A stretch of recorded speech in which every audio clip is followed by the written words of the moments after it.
Yo, what's good? This is Casey for L King Self for Life Wrestling Takes, and you're now watching Casey for L Wrestling Takes Show.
What's good, everybody? It's your boy Casey for L King Self for Life Wrestling Takes, here to give you my honest take about the fallout at the Double or Nothing. Ladies and gentlemen, I thought tonight was a decent episode. Let's go ahead and go right off the jump. Tony Khan, listen to me carefully, man.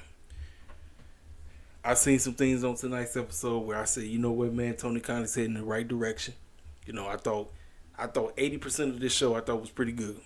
But Tony, please listen to me, man. Listen to me carefully. I need more story progression. I don't need you to always open up with a match that goes absolutely nowhere.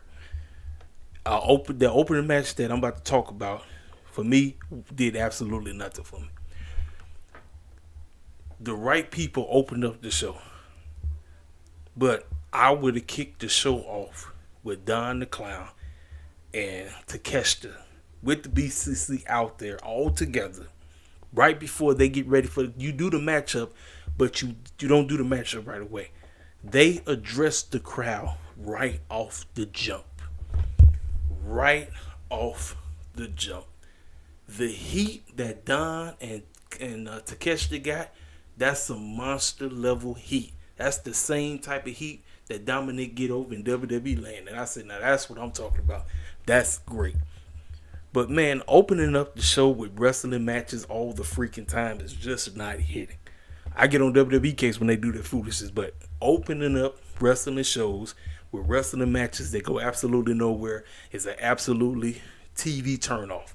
I'm serious. I don't give a crap what nobody got to say. People can debate. You can debate your mama all you want. I'm just being 1,000%, 100%. I'm telling you, as long as I've been watching wrestling, it's you ease us on in with some type of situation, and then you easily guide us out once the show is done.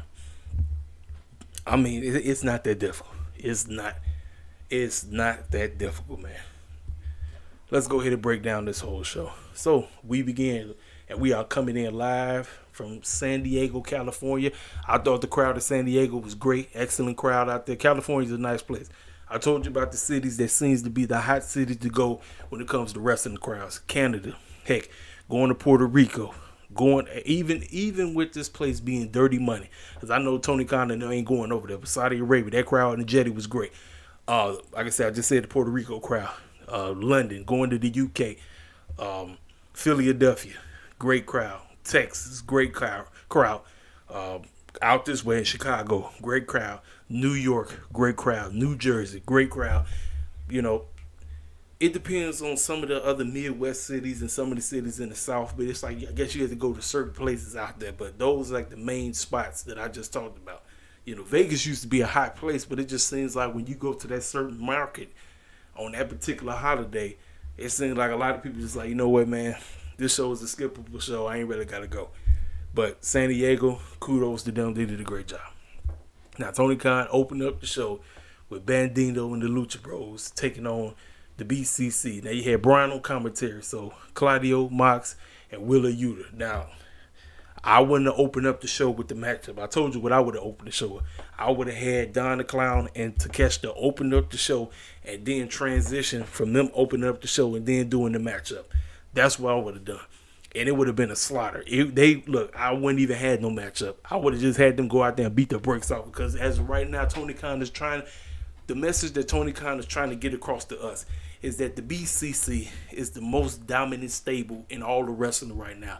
Since the bloodline is breaking up, we need a new stable that's going to run rampant throughout of all wrestling. And the BCC is supposed to be that said group. Well, when you go against some jabronis like Bandino, Penta, and Ray Phoenix in let me just get these clowns out here so we can say we got a good matchup, that ain't doing nothing for me. That might do something for you, but it ain't doing nothing for me. I'm being 1,000% with you. I was like, I knew it. I was like, watch Tony Khan open up with the rest of the match, because he can't help himself. He can't help himself. I said, bro, you don't need to always open up with a freaking record. I feel like a broken record. I keep coming on here saying the same thing over and over and over and over again. Don't make no sense, man. There's a whole bunch of y'all out there that feel the same exact way as I do. Like, you know what, man? Look, I don't even review NXT on a regular basis like how I used to, but I got to give Shawn Michaels serious props. I saw NXT yesterday, man, and ain't nobody in their mama thought that Mustafa Ali and Baron Corbin was going to pull up out of nowhere. Ain't nobody saw that. I didn't see that at all. And the fact that I saw it happen after Carmelo beat the brakes off that No Man Dark clown, beat the brakes off of him, man, Baron Corbin came out the woodwork and took that man out. Man, we was talking about that for hours and hours. It was trending for. I said, that's what I'm talking about. Cats that you don't even know pulling up, and then they pull up out of nowhere. I said, that's what I'm talking about. I'm like, man, this is what I want with AEW TV. People say, well, you just want AEW to be like WWE. No, I just want good storytelling. I don't need AEW to be like WWE. What I need AEW to do is give me good storytelling. Start off with a story. You start off with a story, you end with a story. You're always going to have time to put on wrestling matches. You're always. TV is to build this up to the pay-per-view. We got a pay-per-view in 3 weeks, because I consider this week done. So it was 4, but this episode is done. So 3.5 weeks, we got a pay-per-view. We got Forbidden Door. Tonight was the start of the Forbidden Door build-up. So as of right now, Tony Khan has 3.5 weeks to get people to be excited to pay for Forbidden Door 2. Now, the place is already filled up. I think it's only like 100 seats that's left out there in Toronto, Canada, which is outstanding. That's excellent. But it's time to put together an excellent card that's going to get people to say, I'm buying this pay-per-view. That's it. And it starts with the storytelling. It's not a bunch of clowns getting together, wrestling each other, and say, hey, no. That's what the pay-per-view is for. The pay-per-view is for beefs to get situated at the doggone pay-per-view. It's for storylines of beefs that's taking place on TV, and then they transition over into the story. Transition over to the pay-per-view, and then you watch the pay-per-view, and then you go home like, man, I just went. This is a great pay-per-view. It's wrestling booking 101. Ain't that difficult. It's not that hard. Well, like I said, Bandino and Penta and Ray tried to do something, but Claudio, Mox, and Willa Yuta was just too much for him. It was, and like I said, you had Brian on commentary just sounding goofy as heck, just running his mouth, talking about why the BCC is the greatest faction on the planet and all this bull jive. I'm like, hey, cool. whatever. They win. We move on to the next situation. Now, right after the situation, we had Alex Marvez. See, now we got some story progression. See, it's like Tony Khan does it backward. He said, I gotta give you a match first before I give you some story. No, you give us the story first, you give us the promos first, and then you transition into the rest of the match.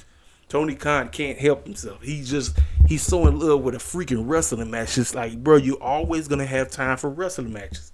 You will always have time for wrestling match. But this boy, he like, nope, I just gotta book a wrestling match. So the Elite look like they've been beat down, broken up, busted.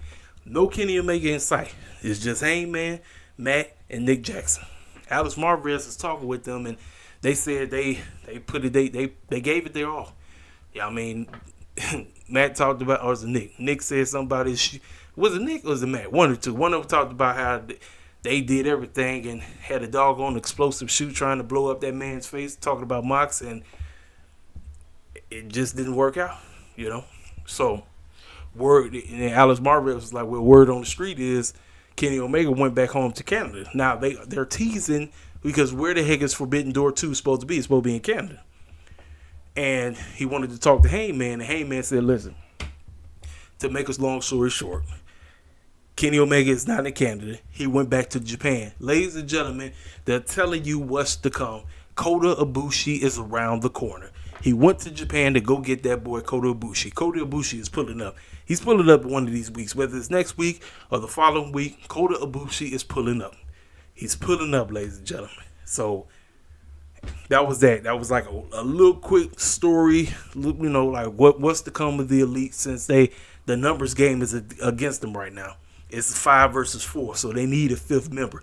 It's going to be Kota Ibushi. So as they talking, the Dark Order comes out of nowhere, and they all address Heyman and say, hey, so what happened? I thought you used to be cool with us. I thought you used to be the unofficial member of the Dark Order or the unofficial leader since Brody Lee passed away. What the heck are you doing? And Heyman said, look, man, I ain't got the time right now. I don't have the time. My main man is dealing with, all of us are beat down, we're broken up. I don't have time to be dealing with this foolishness right now. And they look like they was ready. So, ladies and gentlemen, the Dark Order is potentially about to turn heel. Because that's what it feels like. Because they feel like they've been betrayed. They feel like they've been betrayed. Kenny, Matt, Nick Jackson come back. They accept Hangman back into the clique. And the Dark Order feel like they've been bamboozled. So I don't know where this is going. But we have some story progression. I say, ladies and gentlemen, this is exactly what I'm talking about. And another thing, too. I kind of wish they gave us highlights of everything that transpired. It's almost like Tony Khan really didn't give a care about putting together a highlight video to showcase what the heck happened. Some people may have not bought the pay-per-view. So why don't you put together a highlight video package of everything that transpired, and then we come into the show. Give us that's the one thing I like about WWE. I don't care. WWE does it. NXT, they all do it.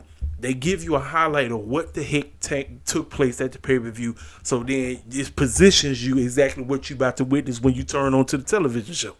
That's all I ask. Just give us a highlight video reel of what the heck happened at the pay-per-view. It's not that difficult, man. So then we get back. Tony Schiavone is in the ring, and he is about to talk to Jay White and Rock Hard Juice Robinson. So they get in the ring, and they start talking about Ricky Starks. And then they said, who would have thought Ricky Starks was tight with FTR? So almost like now they setting up a potential tag team match with Jay White and Juice Robinson versus Cash and Dax. They running their mouth. And and here's another thing too. They look like they had Tony Schiavone as their hostage. They had their arms all around him. They was rubbing them on top of his head and just doing all this goofy stuff while he trying to hold the mic, and they got him as a hostage and everything. So then that's when FTR came out there. So they got into their face, and they was talking about, hey, we need y'all to apologize and all of this crap and everything. And so they looked at them, and they got them there. Next thing you know, they started brawling. So then they tried to take them out. They beat the brakes off of them. They took them out, right? Then that's when Ricky Starks came in there, and they ran their behinds off. And then Ricky Starks got on the mic and said, you know what, I'm tired of you punk, you know what, just cussed him. He said, next week, I'm about to whip your behind. Get your tail up in this ring next week, and I'll beat you again. That's it. 1, 2, 3. He basically set up the match that's going to happen. Ricky Starks won't play. Now, Rick Starks went on a podcast and he was rambling about certain things and they took the IWC off. Y'all, Ricky Starks is just Ricky Starks. I don't get too carried away with wrestlers say, because I understand when they say certain things, it just seems like people in the IWC just get triggered. I don't know. It's just something about getting triggered by what a wrestler start talking. Now, if the wrestler starts saying some bull jive, okay, you have every right to call him out.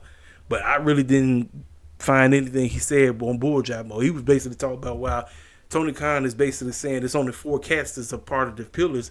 He feel like it ain't just me. It's like it's a whole bunch of casters in the back that's working their tails off. I think that's just BS. That's like what he said, And I think a lot of people think once his contract is up, he may potentially end up in the E. Well, everybody know he tight with Cody Rhodes. Everybody know that. So if his contract does come to an end and he wants to go to the E, I ain't got a problem with him. I don't have a problem with it, man. But, hey, kudos. I thought this was a very good segment. And it's leading to FTR versus Jay White and Rock Hard Juice Robinson. Cool. Story progression. That's all I ask. Just give me a story. Soon after that, we got the man who said he didn't want to be on TV. I remember 4 years ago. They asked, Tony Khan said, I don't want to be on TV. 4 years later, this man can't stay in front of the camera. He can't stay away. All right, this is Tony Khan, and a lot of people want to know a new announcement involving AEW Collision on June 17th. We will be re-debuting at the United Center, and the show will feature none other than the main man himself, Cmpunk, and the crowd mixed reaction. But everybody and mama know that man was coming back. I say the script is written, ladies and gentlemen. For the fools that can't stand this guy, y'all already know his contract wasn't being written up. This was all designed because the man got hurt. So they had to do some foolishness to cause people to go nuts. Ladies and gentlemen, shout out to my main man, King Mike. King Mike was one of the only cats that was keeping it real about this whole thing. He told y'all, where the heck was the video footage? We still ain't seen no video footage. Where the heck is the video footage? They should have released video footage immediately after the situation happened.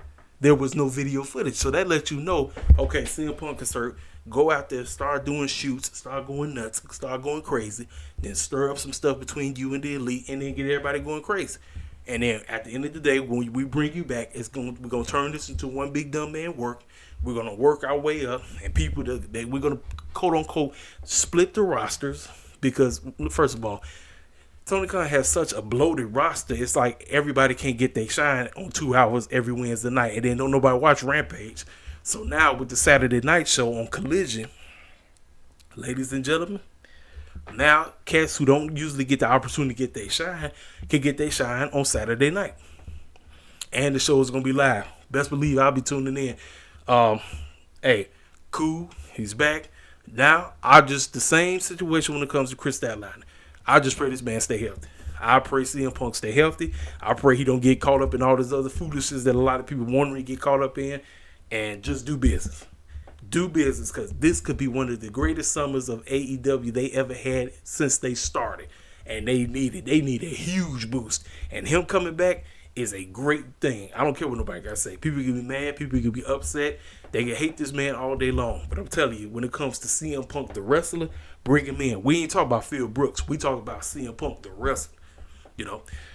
That's that. So, now this matchup. Now, I wish Tony Khan would put a stipulation. Why are we having this triple threat? There is no stipulation, no nothing. Now, obviously, all 3 of these cats that was involved in this match took place in the Battle Royal for the AEW International Championship. Tony Khan should have said this triple threat is for the number 1 contendership for OC's AEW. If he would have said that, now we know what these cats are out here wrestling for. Now, Tony Khan just like, oh, well, they just going to automatically just put 1 and 2. I'm like, no, give us a reason as to why these 3 cats about to give us a very good triple threat match. It ain't that difficult, man. I don't know why Tony Khan be leaving it up to us to do all the booking for him. He just be sitting up there like, hey, I'm putting a good match together. I'm like, no, bro. No, it's not just about putting wrestling matches together. You got to give us a reason as to why these 3 cats are out here wrestling. But then you got the shields that be on Twitter talk about, no, man, this is a stacked show. This show is off the chain. No. It's decent. It's good. But it ain't off the chain like y'all fools be trying to make it out to be. I told y'all every day, when you listen to a cat like me, an AEW fan that keeps it 100%, cats can't call me a shield. You will never hear me listen. I give them props when they deserve to get props. But when it's time for them to get correction, you best believe I'm coming through with nothing but facts. I ain't finna sugarcoat nothing. I ain't finna bite my mouth or nothing. I'm finna tell y'all the bold-faced truth every time. Now, this triple threat match between Big Bill Morrissey, Shane Swerve Strickland, and Trent Barrella, I thought it was pretty solid. And like I said, obviously y'all already know what's going on. So you had Brian Cage out there, you had Prince Nana out there. They always watching. They was observing everything, all the stuff that was going on.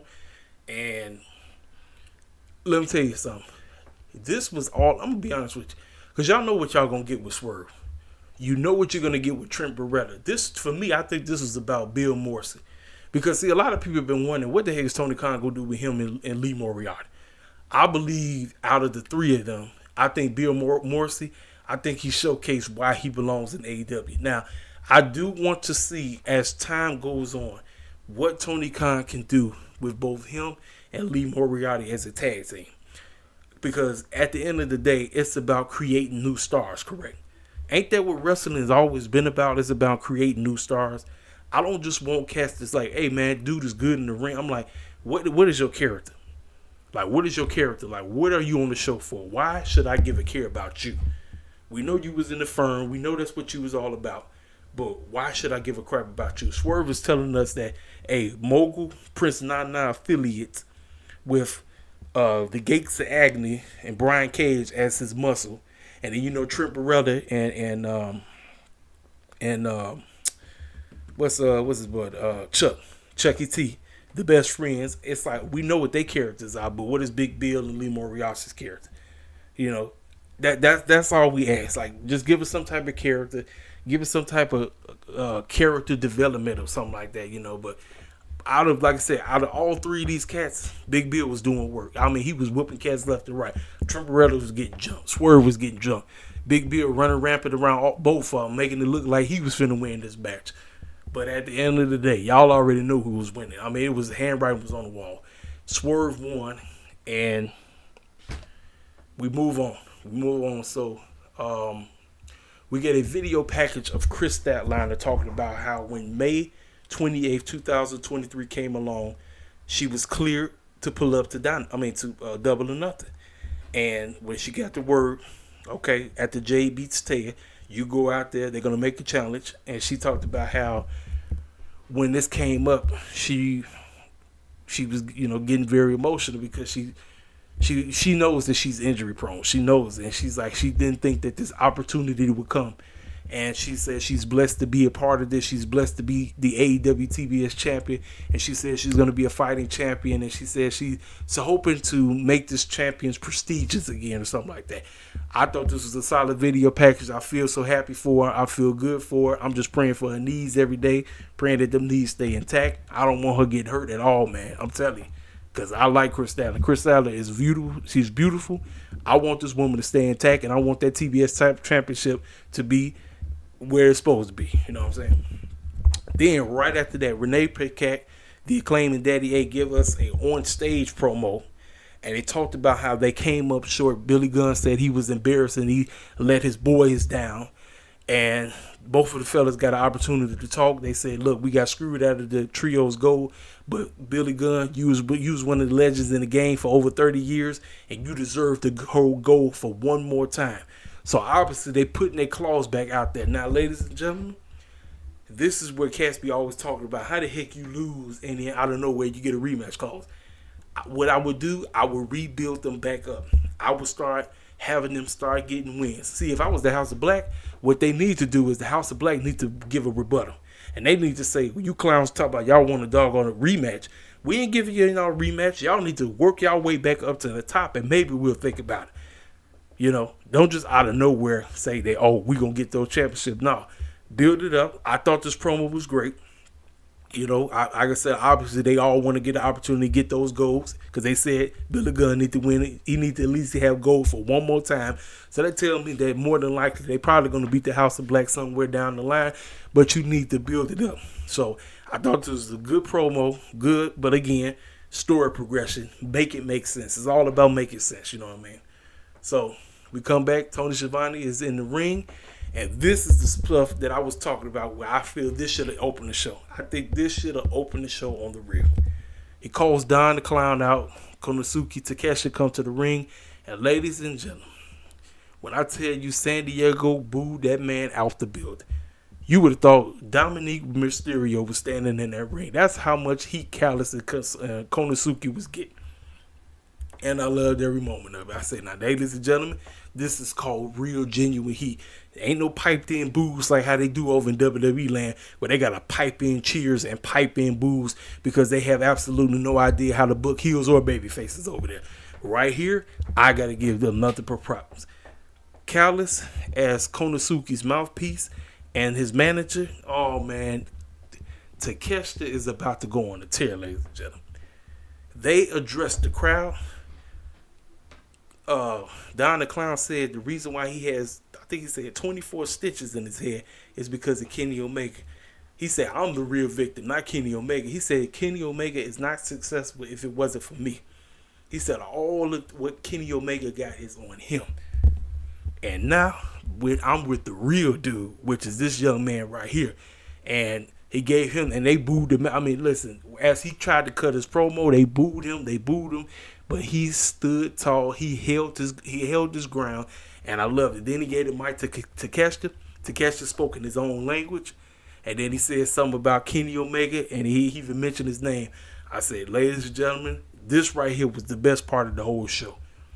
This was excellent. This is what I'm talking about. Story progression, why you did what you did. Why did you decide to align yourself with one of the devious clowns in the game? Hey, I thought it was great. I thought this was fantastic. Excellent move, ladies and gentlemen. So then we get another video package promo about Arn Anderson hooking up with Wardlow and what they did to not only Christian, but to Luchasaurus at Double or Nothing. Now, I thought the promo and the video package, all of that was spot on. And I just had to ask myself, why in the world did Wardlow have to win this thing 3 times? We should have never hot potatoed that championship. Never. We should have never hot potatoed that championship. That promo video package was great. Arn Anderson said the reason why I hooked, he said exactly why I bit that man's finger. You did what you had to do. Now we had to make this TNT title mean something. I said, why did he have to lose it 2 times? He had to lose it 2 times, but guess whose booking that is? Look no further than the fool that run this show, ladies and gentlemen. It's Tony Khan. So then we get Darby Allin, OC. Obviously they beat up, they banged up against Prince Nana's boys, Gates of Agony, the 2/3 of the trios champions, or the what is it? 6 man, wait, 3? What is it? 6 man, 3? I don't know what they call them, but it's the trios champions in Ring of Honor. Bishop Khan and Toa Leon. Now, ladies and gentlemen, I told you I hate champions getting pinned. I don't care if it's a non-title. I just hate it. Because anytime a champion gets pinned, you know what that says? It says that championship means absolutely nothing. It means absolutely nothing. So, Brian Cage, Prince Nana, and Swerve is out there watching. They watching the whole time. And I'm going to be honest with you. Even though I kind of was in and out on this, I thought this was the best that Bishop Khan and Toa Leona looked. I just wish they didn't take the pinfalls. I personally wish they did not take the pinfalls because it just makes those Ring of Honor titles look like chump change. You know, Darby, OC, I mean, what else do I have to say about them? Y'all know what you're going to get with these cats. And the crowd loved it. The crowd was hyped in it. They was invested. They loved everything about this matchup. And Bishop Khan and Toa Leona got pinned. OC Darby Allin wins. And then you had Swerve looking on as if he knows exactly what he wants. Because then OC went and grabbed the AEW International Championship, lifted up, and he was looking right at him. So, ladies and gentlemen, without Tony Khan even saying anything, y'all already know what's to come, because later on, Excalibur will name exactly what's going to take place next week on Dynamite. We're getting Swerve Strickland versus OC for the AEW International Championship. Now, if I'm Tony Khan, I wouldn't have booked this match that fast. What I would have did was I would have built up 3 weeks in advance. 3 weeks, I would have built up the matchup, and I would have did the matchup at Forbidden Door. That's when I would have did it. I would have like, you know what? Let's give this thing some weight. Let's give this thing some story. Let's go ahead and, help push it along. You know what I'm saying? Not just give it away. But TK, I can't wait to give it away. I can't wait. That's how he think. That's what he does. He just so ready to book wrestling matches. Like what the cats say, they dream like wrestling dream matches. Listen, I ain't never dreamed. Look, I may have dreamed about wrestling, but I ain't never dreamed about a certain wrestler going against another wrestler. They say dream matches and all that bullshit. No, crazy as the best bug, but that's the matchup we get. So like I said, I thought it was a decent tag team match, decent. So then, after the matchup, Swerve, Cage, and Prince Nana hopped in the ring, and they jumped OC and Darby, and then out of nowhere, Sting came back, and Tony Schiavone, you know how he get off when he said that man's name. He got in the ring, and they ran them off because Sting don't play. Sting don't play, so you better get the heck up out the ring, because that's just what happened. So then we get a video package promo from the man himself, how he talked about. I basically said what I was going to do. No, I basically took what you said, what you was going to do to me, Darby. I put you in a headlock, to a takedown slam or whatever. And he talked about Jungle Boy, and he talked about Sammy G. And he said nobody's on the Devil's level. Do I think he should have pulled up tonight? Absolutely. I think he should have showed up. I personally think we could have actually got him out there, and he could have also addressed whether or not he's going to be at Forbidden Door. You know what I'm saying? Like, give us something. Are you going to be at Forbidden Door, or are you not going to be at Forbidden Door too? That's all we ask. You know what I'm saying? I thought it was a good promo. Obviously he trying to rest his wrist, because I told you he banged it up a little bit. It's not broken. It's just a little swole, So then Tony Schiavone was back in the ring, and he's finna talk to Hook. So Hook comes out there, and as Hook is finna talk to him about what they did at the pre-show, which I thought that matchup was terrible. La Facion, I don't even know how to pronounce that, come out there. Jose and let's see, because Roosh wasn't there. Drilistico and Preston Vance came out with Jose. Roosh wasn't there. He talked about Roosh, and the fans was booing him. He was calling them idiots and everything. And he basically told Hook, listen, you may have done whatever you did to those other cats, but you sure ain't going to be able to do this with Drilistico and Preston Vance. And the two of them hopped in the ring, and they beat the brakes off him. Well, next thing you know, you hear Jungle Boy Jack Perry's music hit, Tarzan Boy hit. He came out there looking like he just jumped off his Harley. Now, he had a chair, chased them boys off, and Hook wasn't looking at him. But then when Hook looked at him, everybody thought maybe he was finna whack him in the back with a chair. Listen, I think it's a slow burn, but I see Jungle Boy turning. Jack Perry is finna go heel, because the way how he's dressed, he's wearing like clothes of somebody who would be a heel. Now, obviously, they were trying to run this back because, remember, they was tag team partners. So it makes sense for him to come out there and save him. But I think Tony Khan is basically trying to tease there's a potential heel turn coming. So, hey, I'm cool with that. So then Renee talks to the Outcast. They were backstage. And Tony Storm talks about how it was basically easy work beating the snot out of Jamie Hayter at Double or Nothing. And basically, we're just here to let everybody in the division know that can't nobody pack my bags. Pretty much nobody's on our level.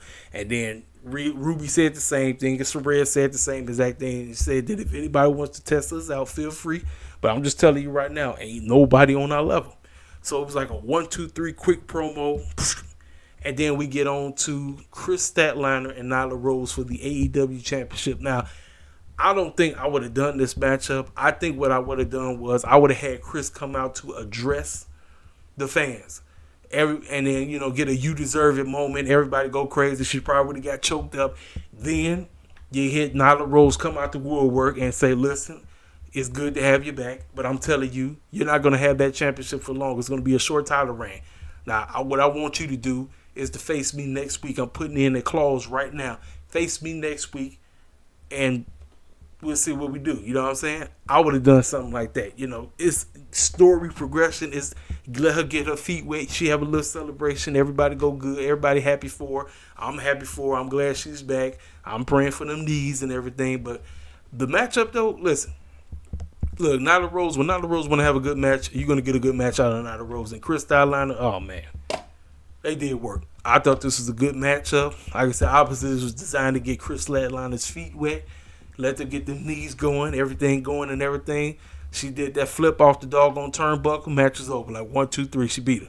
So I'm like, hey, cool. Now let's get the story progression going with Chris Styliana and the TBS Championship. I don't want open challenges. I just want some story. That's all I ask. Just give me some story. That's it. And so during the match, you see Talia Valkyrie. She was watching. So ladies and gentlemen, Tony Khan is teasing that Talia Valkyrie out of nowhere is about to turn heel. So obviously she's going to want a shot. Now, when did she get that shot? I don't know. So then they gave us a recap of everything that took place at Double or Nothing. But that's what they should have done at the beginning of the show. Give us a video recap of what took place at Double or Nothing before the show comes on. So then we get this matchup. Now, ladies and gentlemen, the main event, Adam Cole, Dr. DMD, Britt Baker versus Chris Jericho, Saraya in a mixed tag team match. Ladies and gentlemen, we could have had this on the pay-per-view. This mixed tag team match was great. This had absolutely... the unsanctioned match had no business being on the pay-per-view. I would have took this matchup on the unsanctioned match. That crowd was in. They was ecstatic for this matchup. They was all in this.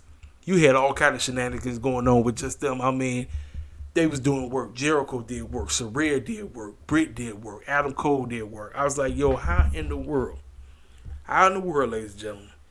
This matchup was great, but the unsanctioned match was... I'm like, we get rid of the pre-show match. You don't need 10 matches. Get rid of the pre-show match. You open up the show with this tag team match. You open up the show with Adam Cole, Britt Baker, Chris Jericho, and Saraya in a mixed tag team match. You do that at the show. Then you do the Battle Royal. You know, then all the other matches that took place, you do that. You know, so the tag team match is what we kick the show off with. Instead of the Battle Royal, and then we do that garbage man unsanctioned match. That was one of the worst matches I've ever seen. That match was terrible. And I respect the mess out of Cole and Jericho when it comes to in-ring. Now, outside, when it comes to Jericho, Jericho been on bull jive mode. But when it comes to the in-ring stuff, you know Jericho going to give you a good match. You know Adam Cole going to give you a good match. But you mix it up, and Britt and Saraya look well. Everybody look well together. They all look well together. In the end of the day, Jericho lost. Britt and Adam Cole beat Saraya and Jericho, and they looked like they was frustrated, furious, and that's how the show went off. Now, overall, just very good show, decent show, but I just need story progression. Story progression gets cats talking. I can't wait till next week. I don't even watch NXT like that. Man, I'm going to be tuning in to NXT on a regular basis because of what took place at the end of Tuesday night's episode of NXT. You want something to take place that's going to get somebody to say, hey, I cannot wait till next Wednesday. Now, doing that, they hyped up Rampage. It's a lot of foolishness that's going to take place on Rampage. You got a whole lot of cats from New Japan that's coming through. So, obviously, I guess they trying to get cats' feet wet, let you know who may possibly pull up at Forbidden Door 2. But a lot of these cats that's putting up on Rampage, it look like it's going to be an important show. Now, obviously, you know it's taped because it's not live. But when collisions start, man, Rampage needs to be a thing of the past. Rampage must become a thing of the past. Put it on freaking YouTube. Put it on YouTube, ladies and gentlemen. Collision's going to be live. Dynamite going to be live. I don't need to be watching on Friday Night Rampage if it's taped. Put that foolishness on YouTube. That's it, man. That's it, ladies and gentlemen. That's my honest review for tonight. Like I said, I thought the show was decent. I gave you what I wasn't feeling, what I thought Tony Khan needs to do. Just give me a tad bit more story. Give me a tad bit more story, and we off to the fences, man. But we got 3.5 weeks until Forbidden Door. You got 3.5 weeks to get casted by for this pay-per-view. You get 3.5 weeks for Get Cats to buy this pay-per-view. Hey, hit the like button. If you're new to the channel, feel free to subscribe. Hit the comment section up. Make sure you hit that like button, and I'll talk to y'all cats later. Holla at your boy.